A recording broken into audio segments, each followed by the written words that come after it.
एक छोटी सी कल्पना करके देखिए। आपने एक पौधा लगाया, बहुत उम्मीद से लगाया। धीरे धीरे वह बड़ा होने लगा। उसमें नई शाखाएं निकली, नई पत्तियां आई और आपको लगा अब तो यह और बड़ा होगा। लेकिन समय के साथ आपने देखा हर शाखा स्वस्थ नहीं है उसकी। कुछ सूख चुकी हैं, कुछ कमजोर पड़ गई हैं और कुछ तो ऐसी हैं जो पौधे की अपनी ग्रोथ को ही रोक रही हैं। अब एक सवाल आता है यहाँ पर, क्या आप सिर्फ इसलिए हर शाखा को बचा के रखेंगे क्योंकि आपने पौधा खुद लगाया है? नहीं, क्योंकि एक अच्छा माली जानता है पौधे को बड़ा करने के लिए सिर्फ पानी देना पर्याप्त नहीं है। कभी कभी उसे छांटना भी पड़ता है। जो सूख चुका है उसे हटाना पड़ता है ताकि जो स्वस्थ है उसे बढ़ने की पूरी जगह मिल सके। और यह बात सिर्फ पौधे तक सीमित नहीं है, ये हमारे जीवन पे भी लागू होती है। कभी कोई आदत छोड़नी पड़ती है, कभी कोई सोच बदलनी पड़ती है, कभी किसी गलत दिशा से बाहर या वापस आना पड़ता है, क्योंकि हर चीज को साथ लेकर आगे नहीं बढ़ा जा सकता जीवन में। और यहीं से हमारी जो नक्षत्र यात्रा है एक नए पड़ाव पर पहुंचती है, जिसको हम कृतिका नक्षत्र कहते हैं। नमस्कार, ड्रीम क्रॉसमो में आपका स्वागत है। कृतिका नक्षत्र एक ऐसा नक्षत्र है जो हमें सिखाता है क्या रखना है और क्या जीवन में से हटा देने हैं। और शायद यही कृतिका नक्षत्र का सबसे गहरा रहस्य है। विकास हमेशा कुछ नया जोड़ देने से नहीं होता, कभी कभी सही विकास के लिए जीवन से कुछ हटाना भी पड़ता है। चलिए पहले एक बार फिर से अब तक की जो पूरी नक्षत्र यात्रा है उसको देख लेते हैं, फिर आगे बढ़े। अश्विनी नक्षत्र ने हमें सिखाया था शुरुआत पर, तो वहीं भरणी नक्षत्र ने हमें सिखाया था जो शुरू किया है उसकी जिम्मेदारी लो, उसे संभालो। तो अब कृतिका नक्षत्र हमें यह समझाता है कि तय करो जीवन में क्या रखना है और जीवन से क्या हटाना है। और यहीं से हमें समझ में आता है कि नक्षत्र को केवल अलग अलग व्याख्या की तरह नहीं याद करना है, बल्कि ऐसा करने पे तो यह अधूरा रह जाएगा।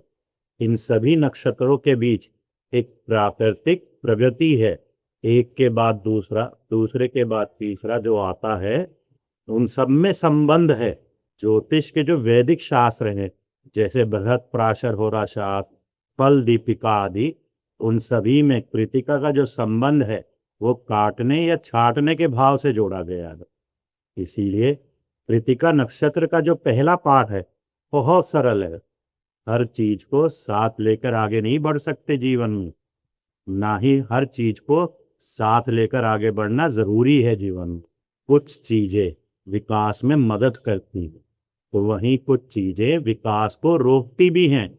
और सही समय पर जो आवश्यक नहीं है उसे हटा देना भी विकास ही है जीवन में। यही कृतिका नक्षत्र की अपनी असली पहचान है। अब यहाँ पर एक सवाल आता है कि ये काटने छाटने का क्या मतलब है? कृतिका नक्षत्र को झगड़ा, हिंसा या विनाश नहीं समझना हम सबको इस बात से। कृतिका नक्षत्र का जो काटना छाटने वाला सिद्धांत है तो बहुत व्यापक है। यह किसी गलत आदत को छोड़ना हो सकता है, किसी भ्रम को हटाना भी तो हो सकता है, वहीं किसी गलत सोच को हटाना हो सकता है, या फिर किसी काम में से जो गैर जरूरी हिस्सा होता है उसको हटाना हो सकता है। इसीलिए जो कृतिका नक्षत्र का सवाल है वह है क्या वास्तव में जरूरी है और क्या वास्तव में जरूरी नहीं है। ज्योतिष में कृतिका नक्षत्र का जो पारंपरिक प्रतीक चिन्ह है वह चाकू माना गया है। अब आप देखिए चाकू क्या करता है, वह एक चीज को दो हिस्सों में भाग कर देता है, यानी कि विभाजन। लेकिन आपको यह समझना होगा कि विभाजन हमेशा नेगेटिव यानी कि नकारात्मक नहीं होता। कभी कभी विभाजन ही स्पष्टता देता है जीवन में। उदाहरण के लिए समझ कर देखिए, एक फल को काटे बिना आप उसके अंदर का हिस्सा थोड़ी देख पाएंगे कि उसके अंदर कीड़े हैं या नहीं हैं। वैसे ही एक बाकर जो होता है वो शरीर में कट लगाता है, लेकिन उसका उद्देश्य नुकसान पहुंचाना नहीं होता है, बल्कि उपचार करना होता है। वैसे ही एक किसान सूखी शाखाएं हटाता है, काटता है पेड़ पे से, ताकि पेड़ और बेहतर तरीके से बढ़ सके। इसीलिए कृतिका नक्षत्र का जो काटने का सिद्धांत है वह विनाश बिल्कुल नहीं है, बल्कि उद्देश्यपूर्ण अलगाव के रूप में समझना अधिक उपयोगी है। चलिए आगे बढ़ते हैं, बात करते हैं कृतिका नक्षत्र के देवता की। देश के वैदिक शास्त्रों में कृतिका नक्षत्र के जो देवता बताए गए हैं वो अग्नि बताए गए हैं। यहाँ कृतिका नक्षत्र की कहानी और गहरी हो जाती है। अब आप सोच कर देखिए, अग्नि क्या करती है? वह जलाती है, लेकिन सिर्फ जलाने तक सीमित नहीं रहती, वह शुद्ध भी तो करती है, रूप बदल देती है चीजों का, कच्ची चीज को पका देती है, यहाँ तक कि धातु को गलाकर नया रूप दे सकती है। जो अनावश्यक है उसे भस्म किया जा सकता अग्नि के द्वारा। इसीलिए कृतिका नक्षत्र में काटना और अग्नि दोनों सिद्धांत एक साथ मिलते हैं, और एक चीज को अलग करना बताता है और फिर दूसरा अग्नि के माध्यम से उसको बदलना यानी कि शुद्ध करना बताता हो। यही कृतिका नक्षत्र की असली शक्ति यानी कि ताकत है।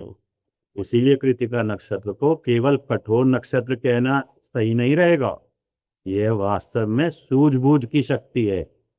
उसका मतलब क्या रखना है और क्या नहीं, इसकी समझ देती है। हम लोग अक्सर अग्नि को ना केवल विनाश तक सीमित कर देते हैं, लेकिन अगर सोचकर देखें तो घर पे खाना जो पकता है वो भी अग्नि से पकता है। धातु का जो शोधन होता है, चाहे सोना हो, चांदी हो, लोहा हो, सबका शोधन अग्नि के द्वारा होता है। वहीं कच्ची चीज को पकाना भी तो अग्नि का ही कार्य है। इसीलिए अग्नि का एक बहुत इंपॉर्टेंट सिद्धांत है परिवर्तन, और कृतिका नक्षत्र में यही बात सबसे महत्वपूर्ण है। कुछ चीजें अपने पुराने रूप में नहीं रह सकती, उन्हें बदलना ही पड़ेगा। चलिए इसे जीवन के कुछ उदाहरणों से समझिए।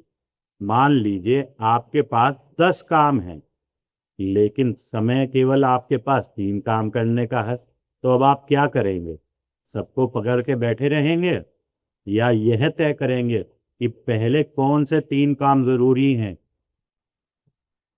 यही कृतिका नक्षत्र की व्यवहारिक जो बुद्धिमत्ता है वो सामने आती है। कृतिका नक्षत्र दर्शाता है हर चीज इंपॉर्टेंट यानी कि जरूरी नहीं होती, और यह बात जीवन में बहुत मायने रखती है, बहुत ताकत रखती है। क्योंकि स्पष्टता केवल यह जानने से नहीं आती कि क्या करना है, बल्कि स्पष्टता तो कई बार यह जानने से आती है कि क्या नहीं करना है। अब चलिए आगे बढ़ते हैं, बात करते हैं कृतिका नक्षत्र की अभिव्यक्ति की, यानी कि उसके एक्सप्रेशन की। तो कृतिका नक्षत्र की जो अच्छी अभिव्यक्ति है, यानी कि जब कृतिका नक्षत्र संतुलित स्थिति में हो आपकी पत्रिका में, तो स्पष्ट निर्णय लेने की जो दृष्टि होती है वो मिलती है इंसान को। साथ ही साथ हो सकता है अनावश्यक चीजों को जीवन में से हटाने की क्षमता रखता हो ऐसा व्यक्ति, वहीं कोई किसी समस्या की जड़ तक जाने की क्षमता रखता हो। चीज को केवल इसलिए नहीं पकड़ के रखता हो क्योंकि वह पुरानी है। और ऐसा भी हो सकता है कि कोई व्यक्ति कठिन निर्णय लेने में कभी भागता नहीं हो। इसीलिए कृतिका नक्षत्र का एक गुण दिखाई देता है हमें, साहस के साथ स्पष्टता, यानी कि करेज के साथ क्लियरिटी, सही बात को पहचानना और उसके अनुसार निर्णय लेना जीवन में। बात करते हैं, अगर यही शक्ति या यही ऊर्जा असंतुलन में आ जाए पत्रिका में, तो व्यक्ति हर चीज में कमी देखने लगता है, हर बात पर आलोचना करने लगता है, हो सकता है हर संबंध में दोष ढूंढने लगे। यहाँ कृतिका की जो स्पष्टता होती है, क्लियरिटी होती है, वो कठोरता में बदल जाती है। चलिए आगे बढ़ते हैं, और यहाँ पर कृतिका नक्षत्र की एक बहुत महत्वपूर्ण बात आपके सामने रखते हैं। कई बारी सबसे ज्यादा जरूरी जो छटनी होती है वह इंसान को अपने भीतर करने पड़ती है। हो सकता है कोई पुरानी आदत को छाटना पड़े, हो सकता है कोई गलत आस्था हो उसे छाटना पड़े, ऐसा भी तो हो सकता है कोई डर हो उसे खत्म करना पड़े, या फिर एक ऐसा संबंध या अटैचमेंट जो आपको जीवन में आगे ना बढ़ने दे रहा हो उसे हटाना पड़े जीवन से। कृतिका नक्षत्र दर्शाता है क्या तुम चीजों को छोड़ने के लिए तैयार हो, ये समझना बहुत जरूरी। अब बात करते हैं आगे बढ़कर कृतिका नक्षत्र कहाँ स्थित है। तो कृतिका नक्षत्र की जो शुरुआत है वो मेष राशि में वहीं से होती है जहां भरणी नक्षत्र समाप्त होता है, यानी कि मेष राशि में 26 डिग्री 40 मिनट से। और इसका जो बाकी हिस्सा है यानी कि इसका जो अंत होता है वो वृषभ राशि में जाकर है। इसीलिए कृतिका नक्षत्र एक महत्वपूर्ण नक्षत्र है, क्योंकि नक्षत्र श्रृंखला में ये सबसे पहला नक्षत्र है जो दो राशियों के बीच में गुजरना बताता है, एक कुल दर्शाता है। यहाँ से एक बात समझ में आती है जो छात्रों को या ज्योतिष जो भी पढ़ रहा है उसे बहुत जरूरी याद रखनी चाहिए कि नक्षत्र की सीमा हमेशा राशि की सीमा तक नहीं सीमित होती, कई बारी उससे आगे भी निकलती है। चलिए आगे बढ़ते हैं। अब एक बहुत महत्वपूर्ण संबंध की यहाँ बात करते हैं। कृतिका नक्षत्र का जो स्वामी है वो ज्योतिष के जो पुराने शास्त्र है उसमें सूर्य बताया गया है, जैसे कि बृहत्पराशर गोरा शास्त्र में, फल दीपिका में, जातक पारिजात आदि में सब में सूर्य बताया गया है। जैसे अश्वनी का जो स्वामी है वो केतु बताया गया था, भरणी नक्षत्र का स्वामी शुक्र बताया गया था, तो यहाँ कृतिका नक्षत्र का जो स्वामी है वो सूर्य है। इसका मतलब ये हुआ जैसे जैसे हम आगे बढ़ रहे हैं नक्षत्रों की जो अपनी ऊर्जा है वो भी साथ साथ बदल रही है ग्रहों के माध्यम से, स्वामी के माध्यम से। इन नक्षत्रों के जो स्वामी हैं उनकी अपनी प्रकृति जो है वह भी कहानी के अंदर एक नई परत जोड़ दे रही है। चलिए इसको समझने के लिए सबसे पहले जानते हैं सूर्य क्या करता है। सूर्य प्रकाश देता है, पहचान देता है, स्पष्टता देता है। अब इसे अगर हम कृतिका नक्षत्र के प्रिंसिपल यानी कि सिद्धांतों से जोड़ें तो एक बहुत ही सुंदर विचार सामने आता है।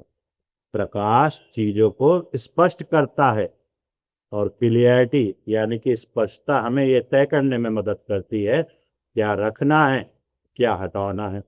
भाई सिंपल सा उदाहरण है, अगर आपको कोई चीज दिखेगी नहीं, चारों तरफ अंधेरा है, तो आप कैसे चुन पाओगे क्या चीज आपके लिए सही है क्या चीज गलत है।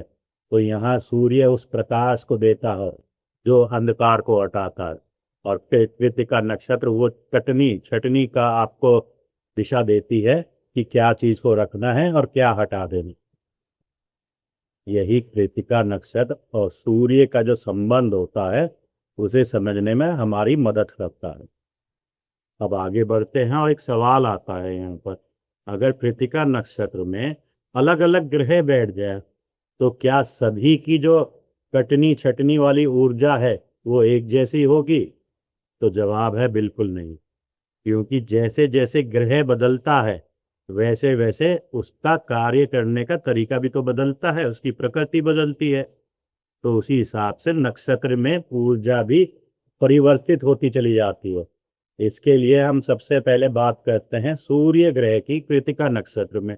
मान लीजिए आपकी कुंडली में सूर्य ग्रह कृतिका नक्षत्र में है, तो यह जो संबंध है विशेष रूप से बहुत महत्वपूर्ण है, क्योंकि हमने अभी जाना कृतिका नक्षत्र का जो स्वामी है वह स्वयं सूर्य है। सूर्य क्या बताता है, क्या दर्शाता है ज्योतिष में, पहचान, आत्मविश्वास, ये सब जो कार्य क्षेत्र हैं ये सब सूर्य के अंदर आते हैं।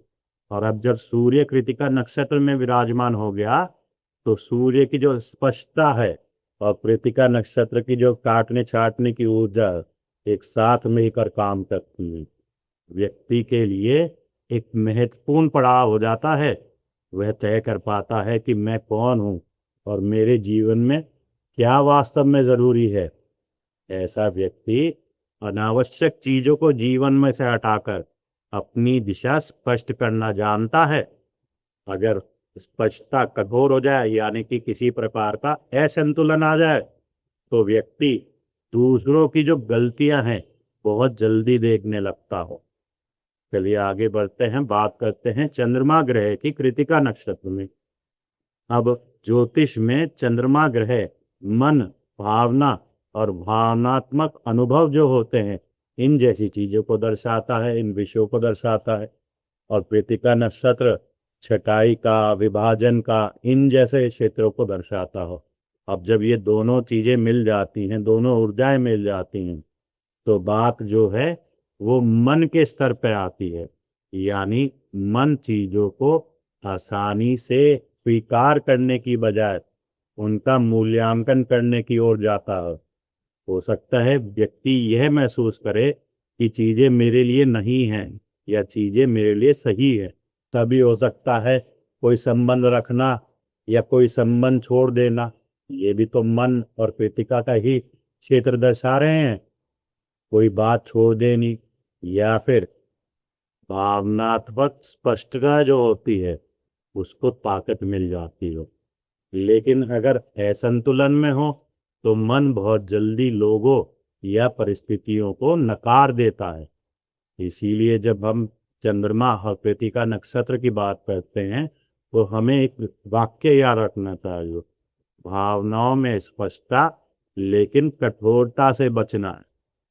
आगे बढ़ते हैं, बात करते हैं मंगल ग्रह की कृतिका नक्षत्र में। मंगल क्या बताता है ज्योतिष में? कार्रवाई को बताता है, साहस को बताता है, प्रतिस्पर्धा को बताता है, संघर्ष को बताता है, ऊर्जा को बताता है। वहीं कृतिका नक्षत्र काटना, फैसला लेना, अलग करना, इन सब विषयों को दर्शाता है। अब जब दोनों साथ में आते हैं तो व्यक्ति के अंदर हो सकता है ऐसी प्रवृत्ति हो जाए, जो करना है सीधे करो, यानी कि निर्णय लेने में बिल्कुल भी हिचकिचाहट नहीं होती। समस्या को सीधा पकड़कर उसका समाधान निकालने की तीव्र इच्छा हो सकती है इनके अंदर। लेकिन अगर यही संबंध असंतुलन में हो जाए तो चीजें जल्दीबाजी में, कठोर प्रतिक्रिया में, इन सब चीजों में दिखती है। इसीलिए मंगल ग्रह और कृतिका नक्षत्र का जो संबंध है उसके लिए आप एक ही वाक्य याद करो, साहस के साथ सही चीज पर एक्शन। आगे बढ़ते हैं, बात करते हैं बुध ग्रह की कृतिका नक्षत्र में। ज्योतिष में बुध ग्रह हमें सोच, विचार, एनालिसिस, कम्युनिकेशन यानी कि संवाद आदि इन चीजों को दर्शाता है। कृतिका नक्षत्र बताता है क्या सही है, क्या गलत है, यह अलग करना। इसीलिए जब बुध जब कृतिका नक्षत्र में आता है तो जो एनालिसिस करने की शक्ति है उसको बढ़ा सकता है। हो सकता है ऐसा व्यक्ति किसी विषय को खोलकर देखना ज्यादा बेहतर समझता हो। वहीं हो सकता है कोई व्यक्ति गलती जल्दी पकड़ लेता हो सकता है कोई अतिरिक्त जो जानकारी है उसे हटाना जानता हो और मूल बात तक पहुंचना पसंद करता हो।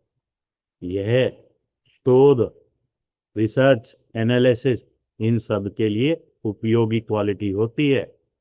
लेकिन अगर असंतुलन में आ जाए तो हर बात में कमी निकालना, हर व्यक्ति की बात काटना, हर संवाद को एक विवाद में बदल देना, ऐसी प्रवृत्ति हो जाए व्यक्ति की।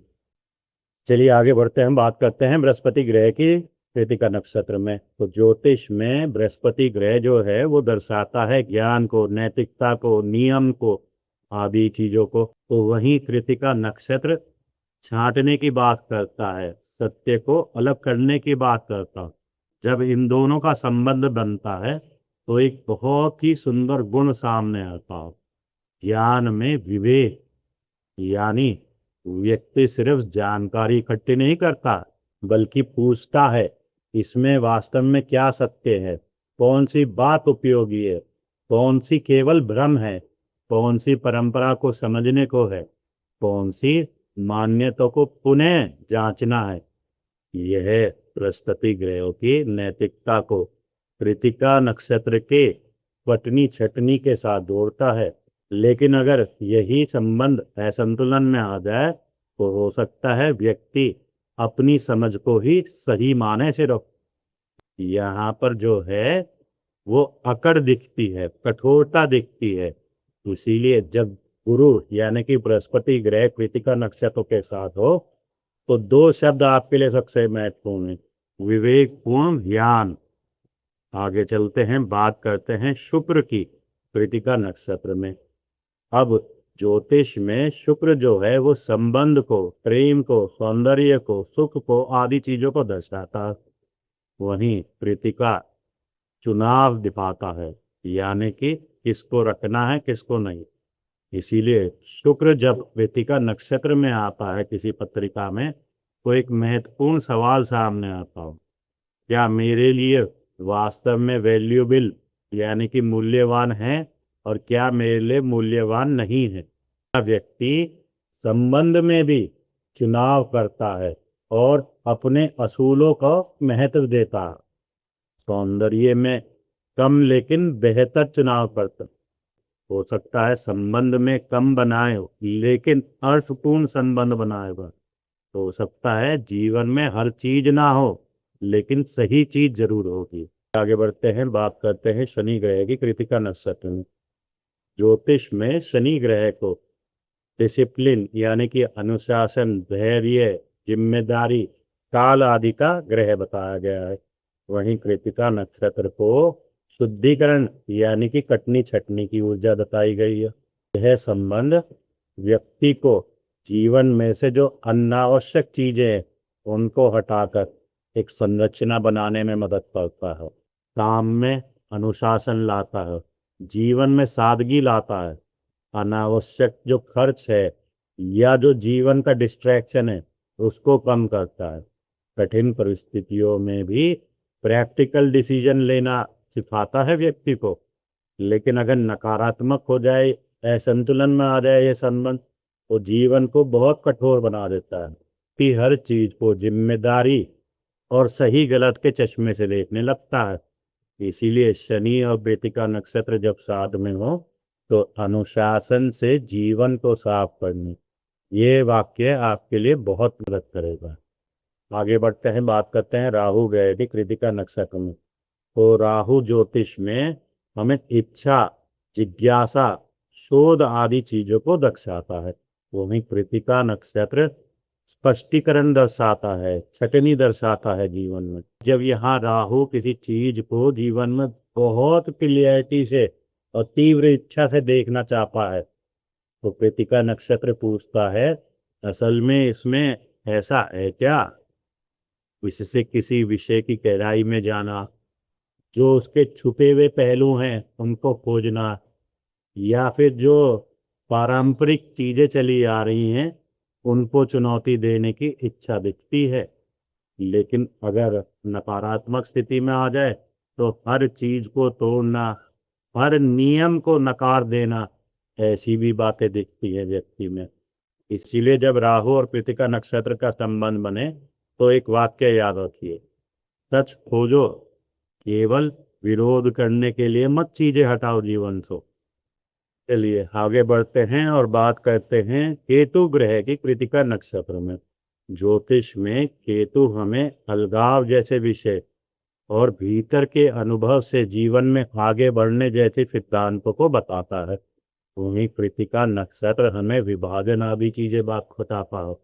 इसीलिए जब ये दोनों ऊर्जाओं का संबंध बनता है तो काफी चीजें जीवन में स्पष्ट होती हैं। व्यक्ति जो है वह अनावश्यक चीजों से जल्दी अलग हो जाता है। वह भारी दिखावे के पीछे जाने की बजाय असल चीज तक पहुंचता है।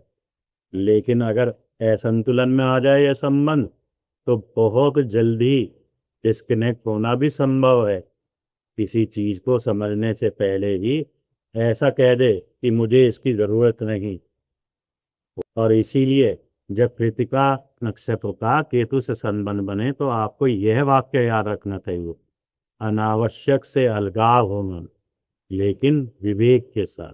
अब यहाँ पर हमने 9 के 9 जो ग्रह हैं उनका कृतिका नक्षत्र में कैसा अनुभव होता है वो समझाने का प्रयास किया है।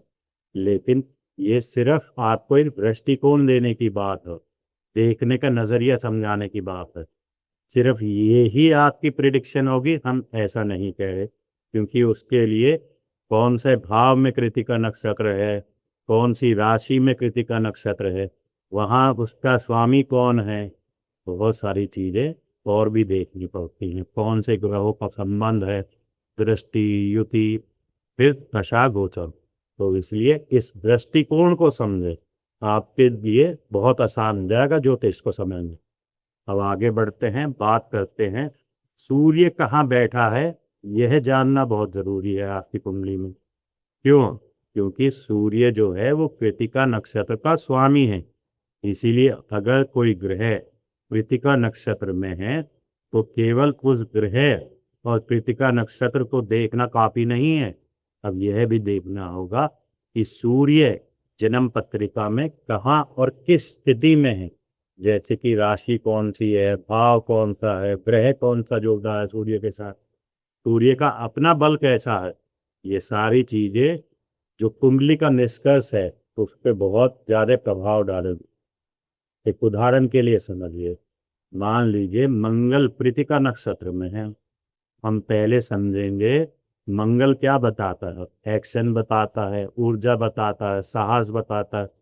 वहीं कृतिका नक्षत्र जो है वो छटनी आदि चीजों को बताता है।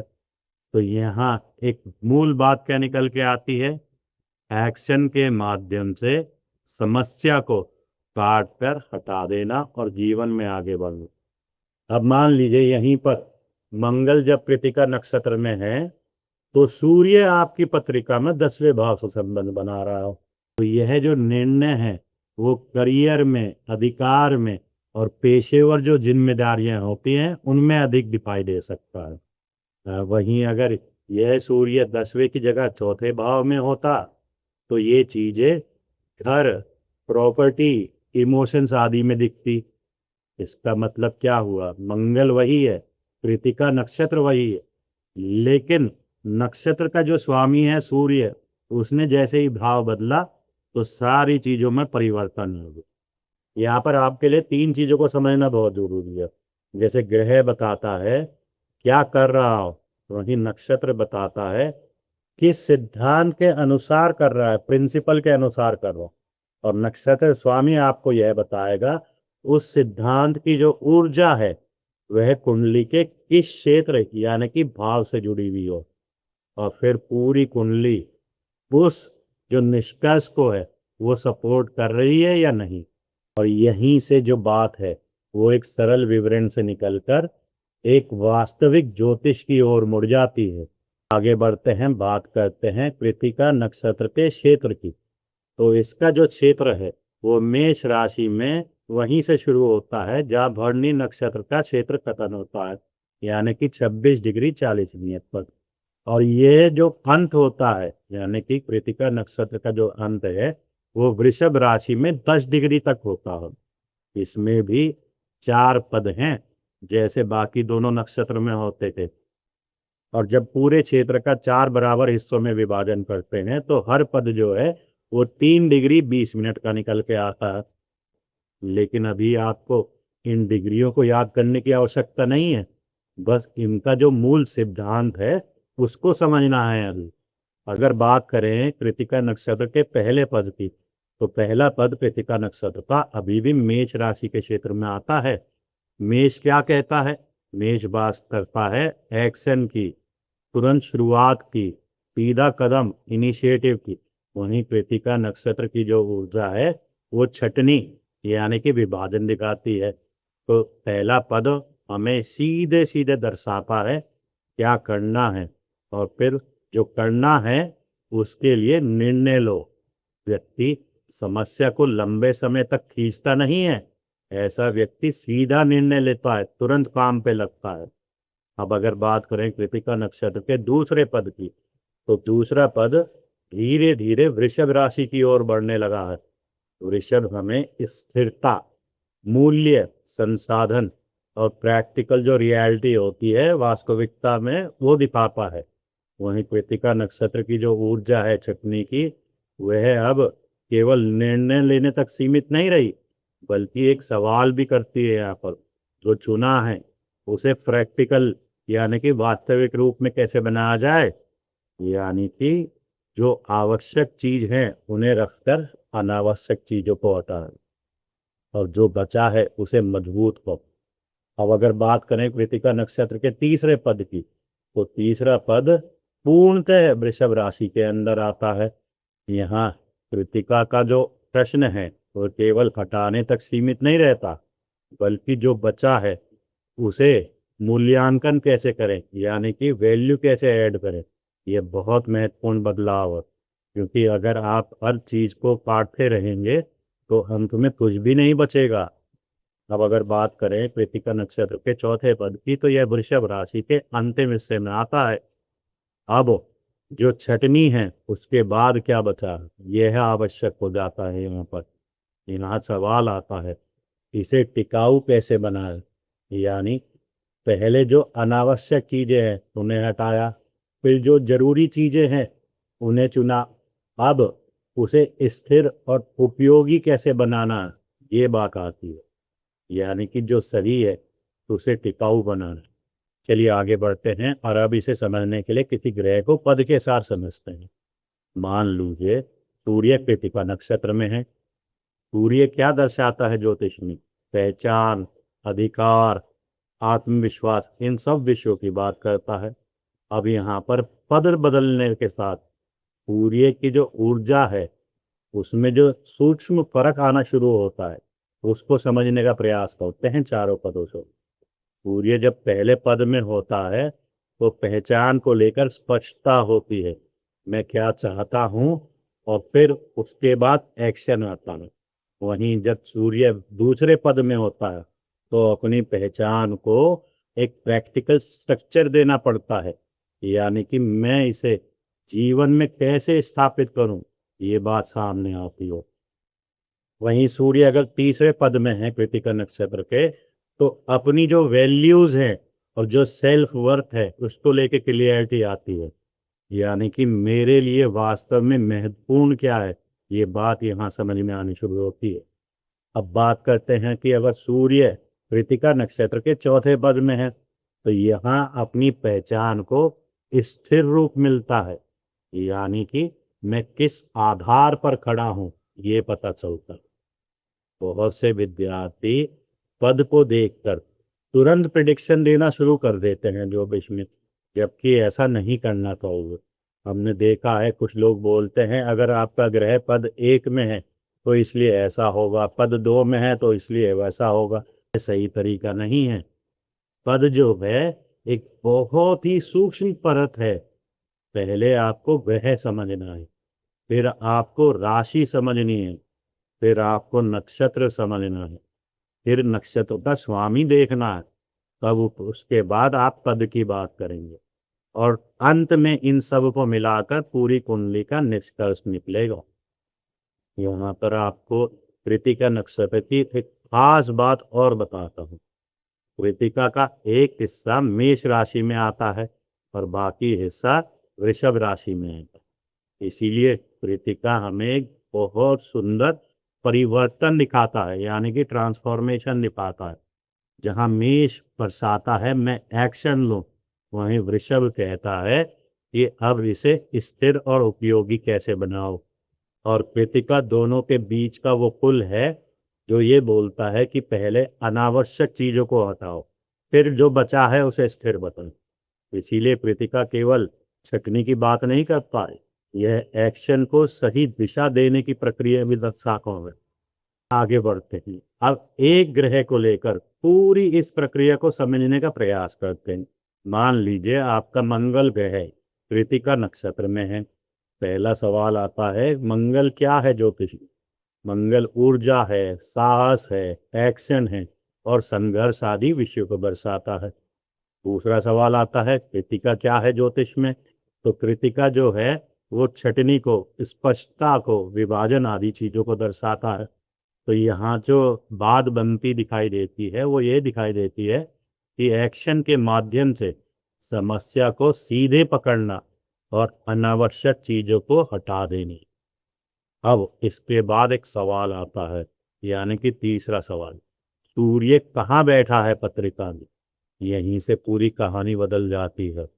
मान लीजिए उदाहरण के तौर पे सूर्य 10वें भाव से जुड़ा है और सूर्य जो है वो 10वें भाव से बहुत मजबूत संबंध बना रहा है, तो मंगल की कृतिका वाली जो निर्णायक शक्ति है वो करियर के प्रति, प्रोफेशन के प्रति, आपकी अथॉरिटी या नेतृत्व वाली जो ऊर्जा होती है उसमें अधिक दिखाई देती है।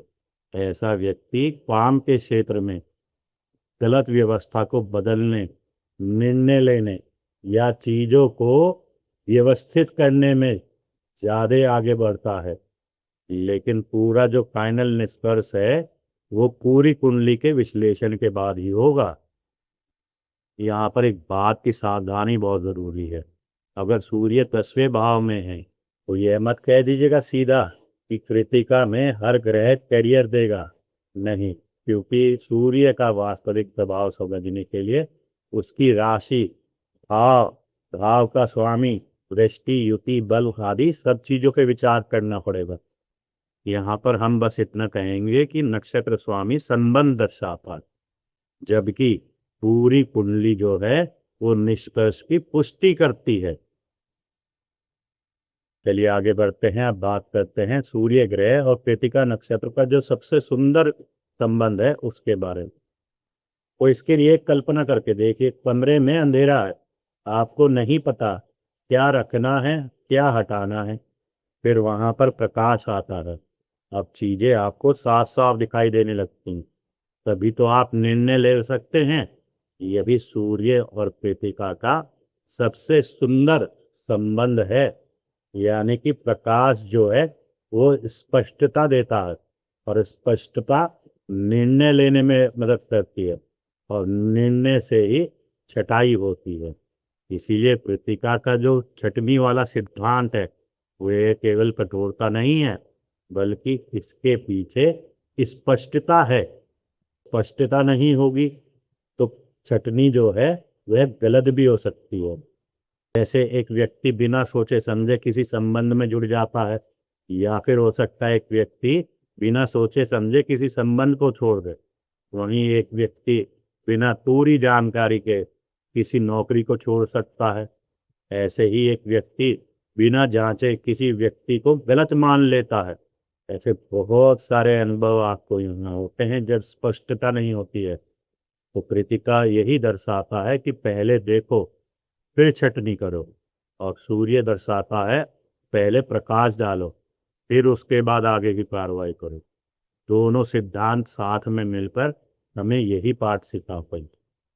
अब अगर कोई विद्यार्थी हमसे पूछता है कि कृतिका नक्षत्र आखिर है क्या, तो हमारा उत्तर यह होना चाहिए कि कृतिका वह शक्ति है जो स्पष्टता के साथ तय करती है कि क्या रखना है और क्या हटा देना है जीवन में।